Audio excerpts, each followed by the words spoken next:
जय भीम दोस्तों, कैसे हैं आप सब। आई होप स्वस्थ होंगे, मस्त होंगे। आज इस वीडियो में बताऊंगा कि वर्तमान युग परिवर्तन के भयानक दौर से गुजर रहा है। भयानक इस अर्थ में कि आवश्यक नहीं कि इसका प्रत्येक पक्ष लाभकारी ही सिद्ध हो, क्योंकि जहां हमारी पिछली मान्यताएं जो बहुधा सामंतवाद की देन है पीछे की ओर खींचने का प्रयत्न करती हैं, वहीं विज्ञान पूंजीवाद के शिकंजे में फंसकर कुछ की ही सेवा कर रहा है और शेष बहुसंख्यक धीरे धीरे व्यर्थ होकर अकाल मृत्यु की ओर बढ़ रहा है। ऐसी दशा में यदि समझदारी से काम न लिया गया तो व्यक्ति, समाज एवं राष्ट्र का विनाश अवश्यंभावी है। अतः व्यक्ति को, वो चाहे जिस क्षेत्र में हो, उसे अपनी चेतना को जागृत करना है। अपने अतीत और वर्तमान में ऐसा संतुलन बनाना है जिससे व्यक्ति, समाज एवं राष्ट्र का भविष्य उज्जवल हो सके। इस वीडियो का उद्देश्य व्यक्ति में वैज्ञानिक सोच व मानवतावादी दृष्टिकोण विकसित करने में सहायक होगी। कोई भी बात चाहे किसी भी लेखक, संत, महात्मा, शंकराचार्य या पीर पैगंबर द्वारा लिखित हो, उसे तर्क एवं व्यवहार के धरातल पर परख करके ही स्वीकार करना चाहिए। बिना जाने मानने के व्यक्ति आत्मविश्वास को खंडित करती है। यह वीडियो व्यक्ति में अजेय आत्मविश्वास एवं सत्य खोजी वृत्ति के साथ जीवन पथ में आगे बढ़ने की प्रेरणा पैदा करती है।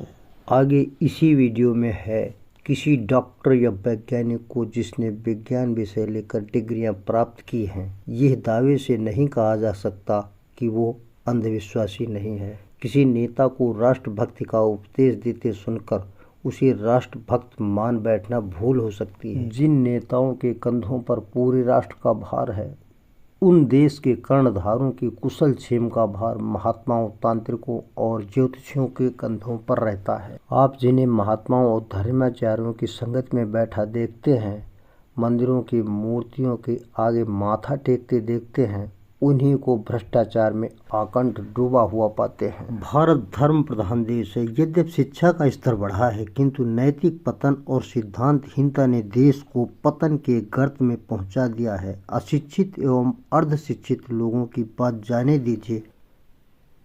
उच्च शिक्षा प्राप्त और बुद्धिजीवी कहे जाने वाले लोगों ने भ्रष्टाचार और घोटालों के रिकॉर्ड तोड़ दिए हैं। कहीं कहीं तो उनकी मिसालों ने नए इतिहास ही रच दिए हैं। प्रश्न उठता है कि इस नैतिक पतन का कारण क्या है। क्या वे ऐसा अपने पेट के लिए कर रहे हैं? तो ऐसा हरगिज नहीं है, क्योंकि भारी घोटाले खाली पेट वाले नहीं, भरे पेट वाले ही कर रहे हैं। यह विषय बहुत गंभीर है। प्रत्येक बुद्धिजीवी का, जिसे अपने देश से तनिक भी निष्ठा है, इस विषय पर चिंतित होना अनिवार्य है और उसकी यह चिंता इस व्याधि का कारण खोजने तथा उसका समाधान तलाशने के लिए बाध्य करती है। चाहे जो हो, इस प्रयास में हमें लोगों की वो मानसिकता समझनी होगी जिसके वशीभूत होकर वे लोग ऐसा कर रहे हैं। वो कौन सी चीज है जिसने उनकी मानवता, संवेदना और सहृदयता को चूस लिया है और उन्हें सिर्फ अपनों की सीमित दुनिया में कैद कर रखा है। व्यक्ति के चरित्र का निर्माण उसकी वैचारिक पृष्ठभूमि अथवा दर्शन पर निर्भर करता है। क्योंकि हमारे देशवासी अधिकांशतः भाग्यवादी अथवा ईश्वरवादी दर्शन से प्रभावित हैं, अतः हम उनके प्रत्येक कार्यकलाप को इसी दर्शन की देन मानने को बाध्य हैं। इस दर्शन के आधार पर प्रत्येक व्यक्ति अपनी स्थिति का जिम्मेदार भगवान को मानता है। उसकी दृष्टि में चूंकि भगवान ही अखिल सृष्टि का संचालक है, अतः व्यक्ति का सुख दुख, अमीरी गरीबी एवं उन्नति अवनति सब उसी की इच्छा का परिणाम है। वही समाज की सारी विषमता, ऊंच नीच, छुआछूत एवं सारे भेदभाव का जिम्मेदार है। अतः ऐसी सोच वाला व्यक्ति ईश्वर के प्रति तो श्रद्धावान रहता है, किंतु उसे समाज के प्रति कोई सहानुभूति नहीं होती है और न वह उसके प्रति कोई उत्तरदायित्व समझता है, क्योंकि वह ईश्वरीय विधि विधान में कोई हस्तक्षेप नहीं करना चाहता। यद्यपि उसे जो भी उपलब्ध हो रहा है वो सब समाज की ही देन है। आवश्यक सूचना, सभी भाइयों से विनम्र अपील करता हूँ, बाबा साहब डॉक्टर भीमराव अंबेडकर के जन्मोत्सव को सांस्कृतिक स्वरूप दीजिए। 14 अप्रैल को प्रकाश उत्सव के रूप में मनाइए। घरों, मोहल्लों आदि में 13, 14 एवं 15 अप्रैल को नीली, हरी बिजली की बत्तियों की झालर लगाइए तथा मोहल्ले में बाबा साहब एवं भगवान बुद्ध के कैसेट चलाइए। चलते हैं वापस अपनी वीडियो पर। फिर भी वो बदमाश औरत की तरह खाता समाज रूपी खसम का है, किंतु गीत ईश्वर रूपी यार के गाता है। भावना से वो पूर्णतः भाववादी बना रहता है, किंतु व्यवहार में उसे यथार्थवादी भौतिक जगत में जीना पड़ता है। फलतः उसकी स्थिति घड़ी के पेंडुलम की तरह डावाडोल बनी रहती है, कभी इधर और कभी उधर डोलता रहता है। व्यक्ति की ये स्थिति उसे संदिग्ध बना देती है। उसका असली चेहरा कौन है समझ पाना बहुत मुश्किल हो जाता है। आपको हर कहीं ऐसे ही दोहरे व्यक्तित्व वाले लोगों से साबका पड़ता होगा, जैसे कि किसी डॉक्टर या वैज्ञानिक को जिसने विज्ञान विषय लेकर डिग्रियां प्राप्त की हैं। यह दावे से नहीं कहा जा सकता कि वो अंधविश्वासी नहीं है।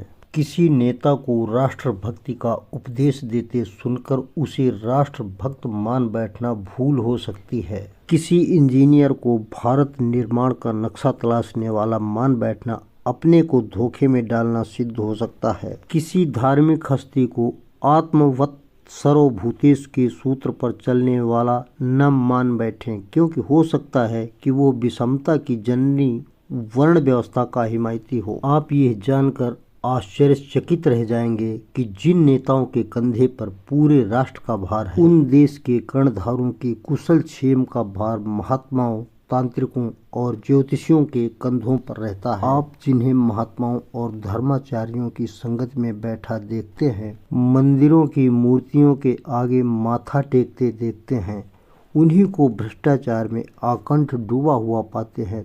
तब आपको उनका असली चेहरा पहचानना मुश्किल हो जाता है। बड़े बड़े मंदिर बनवाने वाला, खैरात खाने, अनाथालय, गौशाला, धर्मार्थ औषधालय एवं बड़े बड़े धार्मिक अनुष्ठान संपन्न कराने वाला और अपने लाभ के लिए किसानों एवं मजदूरों का पेट काटने वाला, खाने की चीज़ों में मिलावट करने वाला, नकली दवा बनाने वाला, घटतौली करने वाला, वस्तु के अधिक मूल्य लेने वाला, टैक्स चोरी व तस्करी तक करने वाला व्यक्ति एक ही है। एक ओर भगवान की शरणागत एवं दूसरी ओर शैतान से भाईचारा, यह दोहरे चरित्र वालों के कुछ नमूने हैं। इनका ये दोहरा चरित्र इनके दर्शन की देन है। यहाँ पर जो उदाहरण दिए गए हैं वे साधारण लोगों के नहीं हैं।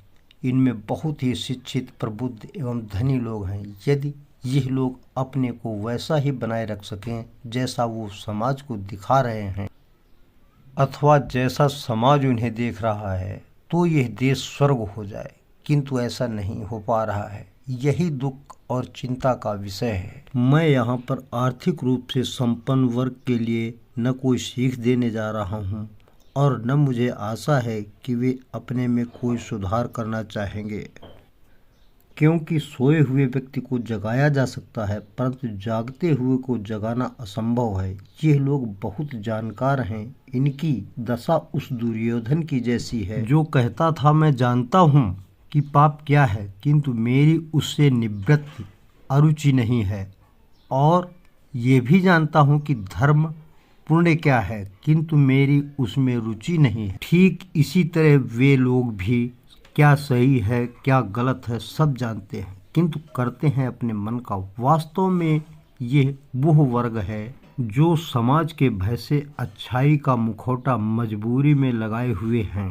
दूसरा वर्ग मध्यम वर्ग है। इसमें भी शिक्षित और प्रबुद्ध लोग हैं और दोहरे चरित्र वाले भी हैं, किंतु यह वर्ग उच्च वर्ग से इस अर्थ में भिन्न है कि इन्होंने जो मुखौटा बुराई का लगा लिया है, अर्थात वे जो भी गलत कर रहे हैं मजबूरी में कर रहे हैं।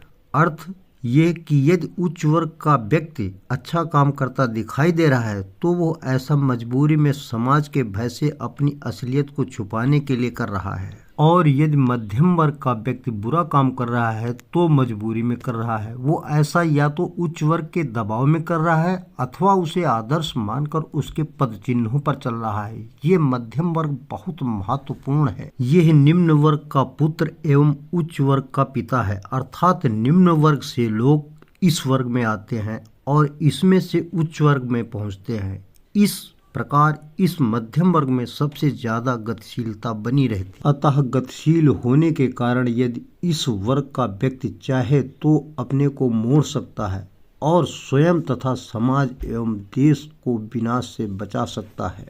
इस विषय में हम यहाँ पर कुछ सुझाव दे रहे हैं।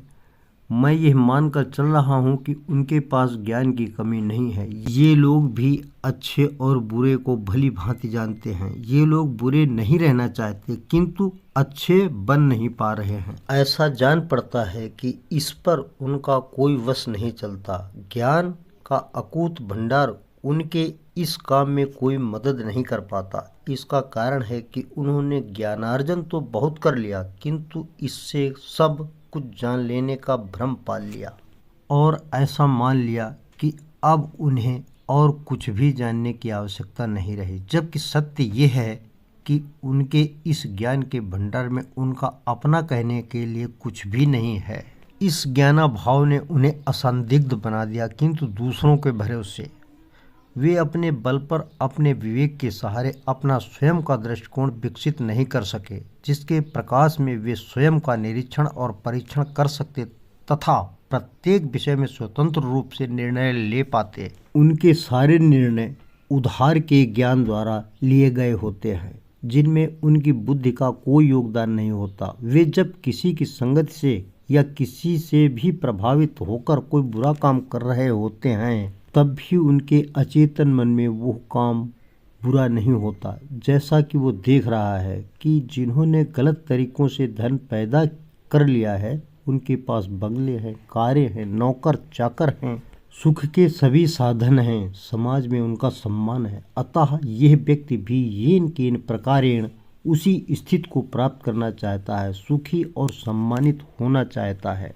सुखी और सम्मानित होना कोई बुरी बात नहीं है, किंतु वो सुखी होने का रास्ता गलत चुन रहा है, जल्दी वाला शॉर्टकट रास्ता, क्योंकि वो सोचता है कि समय थोड़ा है और उसे अभी बहुत कुछ होना या करना है। आखिर ऐसा क्यों है?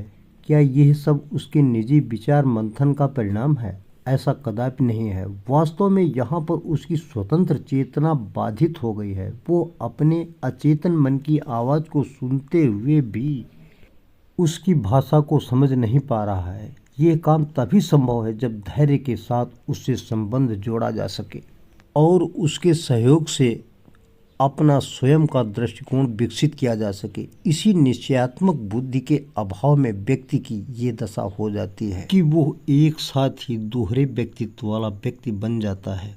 कभी वो भला बनने की कोशिश करता है और कभी बुरा बनने को मजबूर हो जाता है। कभी वो घोर आस्तिक बन जाता है और कभी नास्तिक, कभी पूंजीवाद समर्थक और कभी समाजवादी, कभी घोर परंपरावादी और पुराणपंथी और कभी प्रगतिशील। देखने में ऐसा लगता है कि वह व्यक्ति स्वयं ही ऐसा कर रहा है या हो रहा है, किंतु ऐसा है नहीं।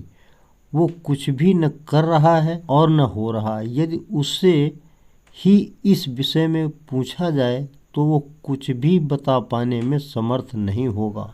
होता यह है कि जब तक उसका स्वयं का कोई ठोस व्यक्तित्व विकसित नहीं हो पाता वो दूसरों के प्रभाव से प्रभावित होकर ऐसा करता रहता है। जिसका पक्ष या प्रभाव उसे प्रबल लगता है उसी की ओर मुड़ जाता है और कुछ काल तक वो उसी विचारधारा को ओढ़े घूमता रहता है। और जब उसके सामने पहले से भी अधिक प्रभावशाली विचार उसे प्रभावित करते हैं तो वो अपनी पूर्व की धारणाओं को बदलकर नई विचारधारा को पकड़ लेता है। अपनी इस ढुलमुल स्थिति के लिए भी वो तर्क गढ़ लेता है वो इसे हृदय की विशालता एवं उदारता मान बैठता है, जिसमें सभी वादों और गुणों को ग्रहण करने की क्षमता होती है। किसी खास विचारधारा से बंधकर रहना उसे व्यक्तित्व का संकुचित होना प्रतीत होता है। वो इसे मानसिक संकीर्णता का द्योतक मानता है, किंतु सत्य कुछ और ही है।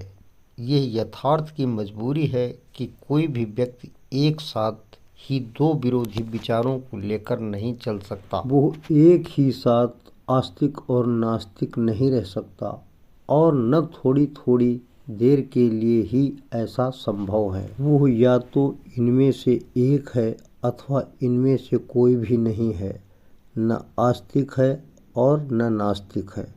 ठीक यही दशा उसके अच्छे या बुरे होने की है, या तो वो अच्छा है या बुरा, और यदि इसके विपरीत वो दिखाई दे रहा है तो ये उसके ऊपर दूसरों की छाया है अथवा प्रभाव है जो उसे नचा रहा है।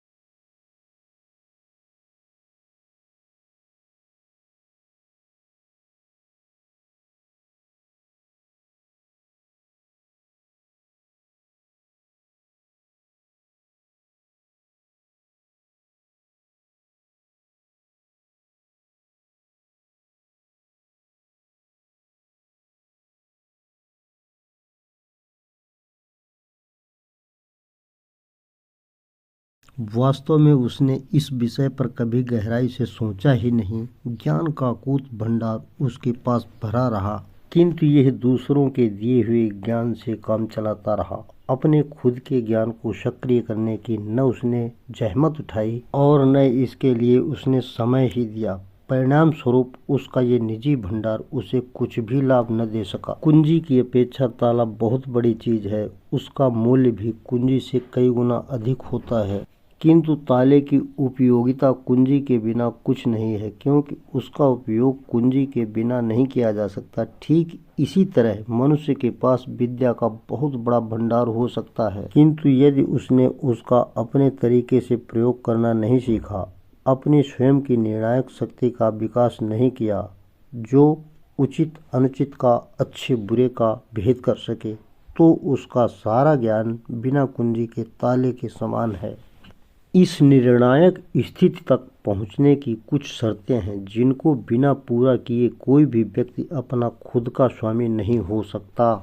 और जब तक व्यक्ति स्वयं का स्वामी न होकर दूसरों के विचारों का गुलाम है, स्वतंत्र रूप से किसी भी विषय में कोई निर्णय नहीं ले सकता, और इस स्थिति में वो अपने में किसी भी भांति का परिवर्तन नहीं कर सकता। लकीर का फकीर बने रहना उसकी मजबूरी है। इसकी दूसरी शर्त है कि वो अपनी वर्तमान स्थिति से असंतुष्ट हो, उसके विवेक की आंखें खुली हों, जिसकी वजह से उसे असत्य के प्रति, गलत के प्रति और बुरे के प्रति कुछ संदेह पैदा हो जाए, तथा वो इसके परे कुछ विकल्प तलाशने की भावना जगा सके। संदेह के झूले में झूलता यह व्यक्ति समाज के लिए बहुत महत्वपूर्ण है। भविष्य इसी पर निर्भर करता है, क्योंकि इसमें अपार संभावनाएं छिपी हुई हैं। यही समाज को गति प्रदान करने में सक्षम है, क्योंकि जो लोग गलत पाले में खड़े हैं वे समाज की प्रगति में बाधक ही नहीं वरन उसके लिए एक संकट हैं। उन्हें सरलता से सही राह पर नहीं लाया जा सकता, क्योंकि उन्होंने अपने पक्ष को इतनी मजबूती से पकड़ रखा है कि उन्हें संदेह के प्रयास से ढीला नहीं किया जा सकता। अतः इन पर अधिक प्रयास न करके उन्हें भविष्य के खाते में डाल देना चाहिए। उच्च वर्ग में कुछ ऐसे भी लोग हैं जो सही राह पर हैं, उन्हें कुछ भी बताना शेष नहीं है। उन्होंने अपना पर्यवेक्षक स्वयं ही विकसित कर लिया है और वे समाज का हित भी चाहते हैं, किंतु उनकी संख्या इतनी कम है कि उतने से समाज में परिवर्तन की आशा नहीं की जा सकती। समाज में परिवर्तन के लिए मध्यम वर्ग ही सक्षम है, अतः इसकी अहमियत बहुत बढ़ जाती है। समाज की उन्नति, अवनति या अच्छाई बुराई का सारा संतुलन इसी वर्ग की बदौलत कायम रह सकता है। जब इस वर्ग के लोग यथास्थिति वाले पाले की ओर झुकते हैं तो समाज की प्रगति अवरुद्ध हो जाती है, और जब इनका बहुमत प्रगतिशील विचारधारा अपना लेता है तब समाज आगे की ओर प्रगति करता है, उसका विकास होता है। इस प्रकार सच्चे अर्थ में यही राष्ट्र की रीढ़ हैं।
वीडियो लंबी हो रही थी, इसलिए वीडियो को यहीं पर समाप्त कर रहा हूं। जल्दी ही इसका दूसरा भाग आपके समक्ष लेकर आऊँगा। दोस्तों, अगर आपको ये वीडियो पसंद आया हो तो वीडियो को लाइक करें।